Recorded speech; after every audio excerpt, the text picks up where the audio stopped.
To yomothogo lit na mok be. Sa kete kama kwe. Ouko rondo fene nyamena. Liwaga feli nyaminwa. Friday Okongo feni nyaminwa. Sam Mola an nyathigi. Robert Uko Goda feli nyaminwa dala from Nairobi te. Elias Umorondo feni en nyaminwa. Samuel Baraka Mola feni en nyaminwa. Amoso no kweuru. Okweuru kendo. Iluonga ni Tom Okongo. To aduoko ne nyamera makawuono wabiro iko. Erokamano kabisa. To wan gi lit kabisa nikech nyocha waparo an kaka yude kamani nyocha ok apare kama. Ong'adonwa yore mang'eny. An chieng' mane okona ni Tom adwa dhi golo wenda mokwongo. Adwa dhi e studio. Sola. Kana sole no kapar ni ubiro bedo wer machalo kama.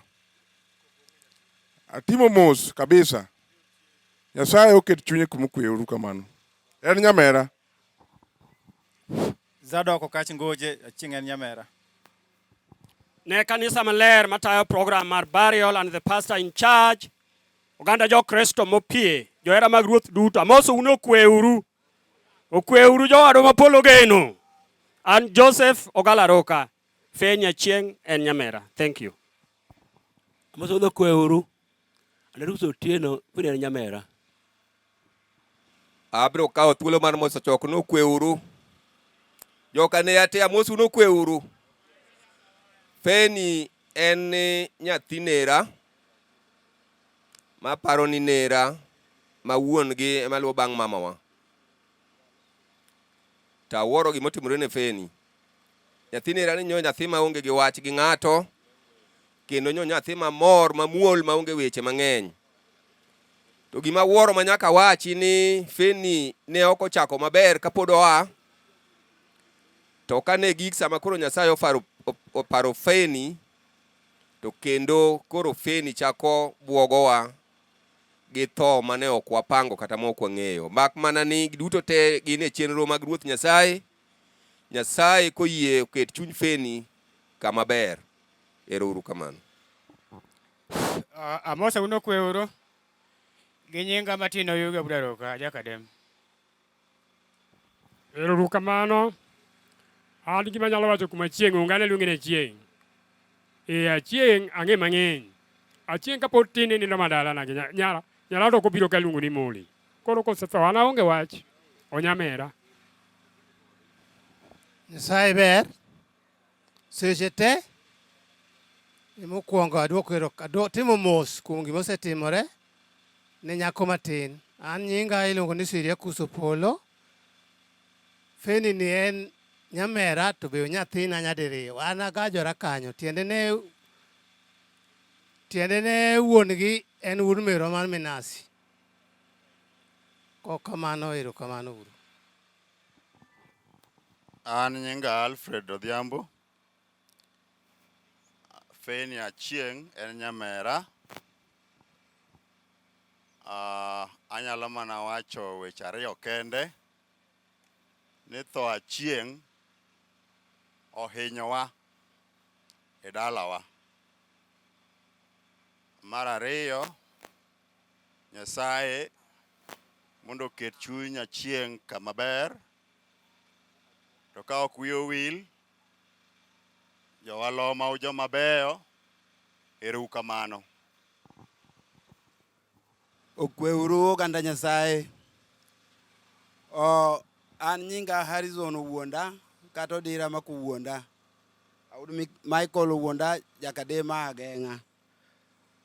An gima an go wach achiel kuom tho nyaminwa. Mokwongo nyaminwa miya ang'e gweng'ni. Kendo adwoko ne waloma duto erokamano kuom winjruok kata bedo kodwa nikech nyocha ok wang'ere maber.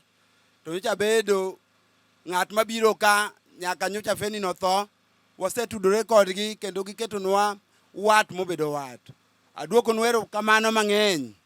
Aduokonu erokamano mang'eny jowaloma. Aduokonu erokamano mang'eny ahinya. Ubede gi chunyno.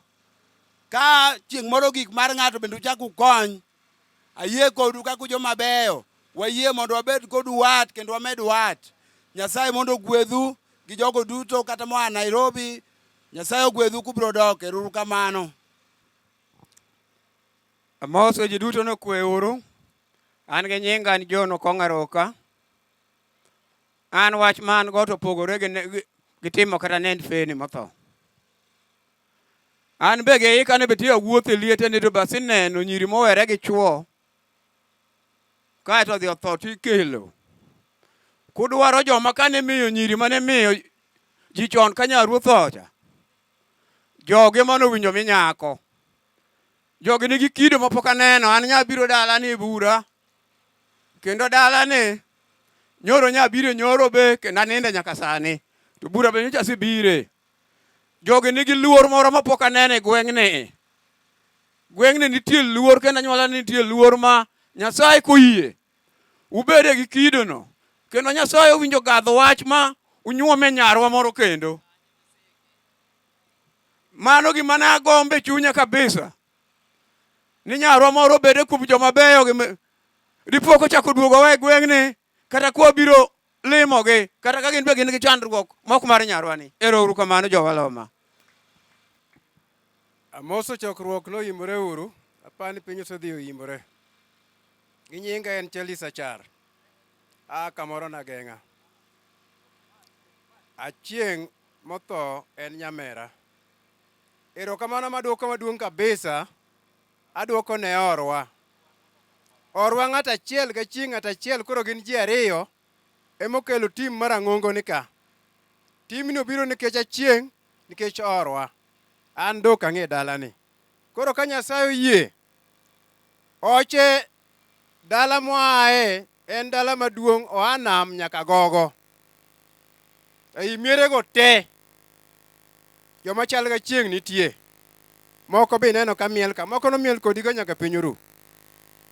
Pon achiel ilu bang'e iduogo ka. Mondo mi wayud kaka waduogo ka. Dalani nachako winjo kipakona go e sime gomera moa buta kani. Nipoko neno anyuola man gi kwe gi hera mibudhe maonge kata weche moko madiro ne ng'ato. Kokamano Nyasaye ogwedha chieng' kamokete joma beyo oketie chieng'. Ero kamano. Ero kamano jo aloma gi jo kwaya mokelo nyaminwa. An gi nyinga iluonga ni Paul Okeyo owuonda. Ang'eyo chieng' kaka nyaminwa e gima ang'e kuma chieng' maduong'. Samochako wende no nobiro penja ni nyathiwa bing'ena wer. No keto na wende no mana awinjo na koro nyathiwa Nyasaye mondo gwedhi. To koro kawuono gimodhiera ei dalawa waduong' kendo wan anyuola maduong'. Nyathiwa ni manya neno nyinge e gaset. Ma gino nyathiwa ni omora kata koro Nyasaye okawe. Nyasaye oket chunye kama okwe. Onge wach.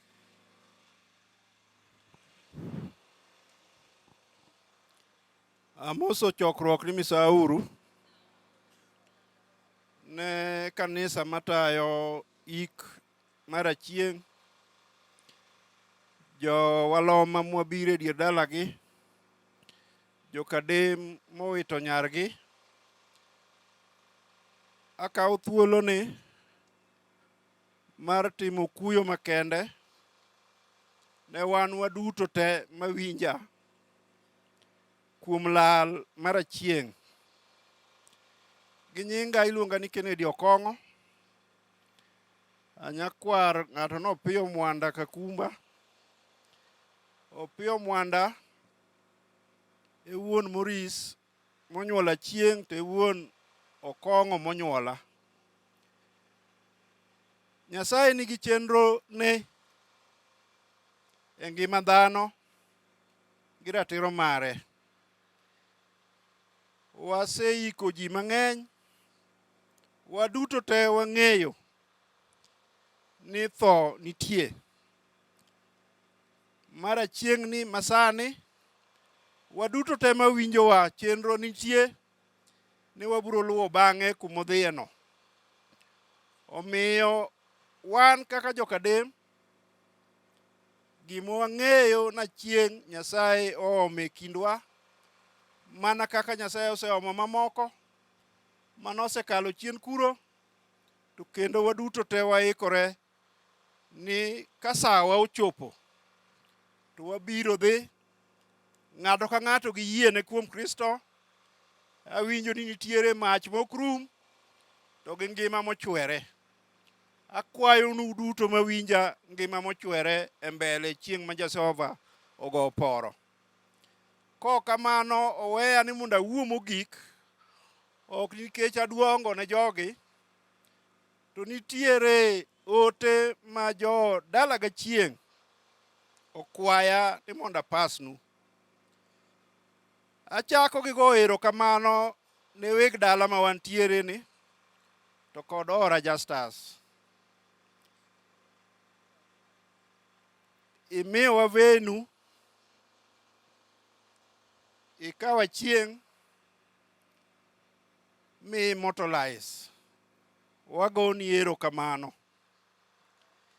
Nitiere komiti mar jokadem to gosiepe achieng' gi jok manyocha wergo, to kod kanisa kuonde manyocha oleme. Ukawa chieng', moko kuomu ne ni kode machiegni seche manyocha otuore, bang' ka Nyasaye oseome,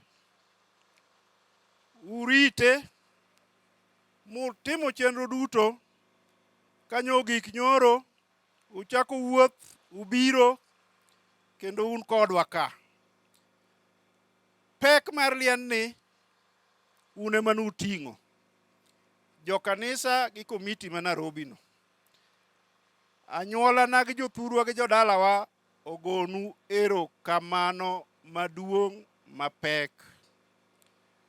Mogik, jodalawa duto te man ka.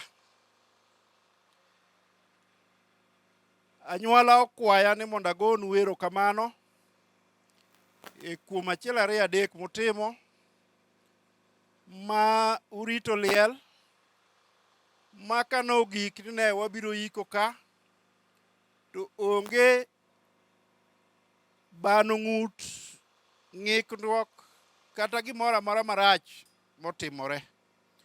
Wakwayo jolemo ni uneno ka achieng' oweyo nyathi, ulem ne nyathino mondo ngimane obedi ranyisi mar bet achieng' e piny ma Jehova Nyasaye koro luonge oweyoni. Ago mos ne merwa nyagem kod nyithinde duto. Ang'eyo na chieng' nyocha en nyathini maduong', kendo nyocha osedhi ogik makoro nyocha chalo kaka mbasni. Achiel ariyo adek ma nyocha omako ni ei dier odi, sani koro nyaka bed gi ng'ikruok. Atimo ni mos, to kendo akwayo ni bed abeda gi chirno. Nyithindo ma pod nitiere man chien go, Nyasaye ong'eyo kaka biro pangoni, ibiro dak kodgi maber, mana kaka ni pidho chieng' ma koro dhi ogik, ma ong'eye outside community marwa. Kamano, joywak wetena, waduokonu erokamano. Gi nyinga nawacho ni luonga ni Kennedy Okong'a jakadem, achieng' en nyamera. Erokamano.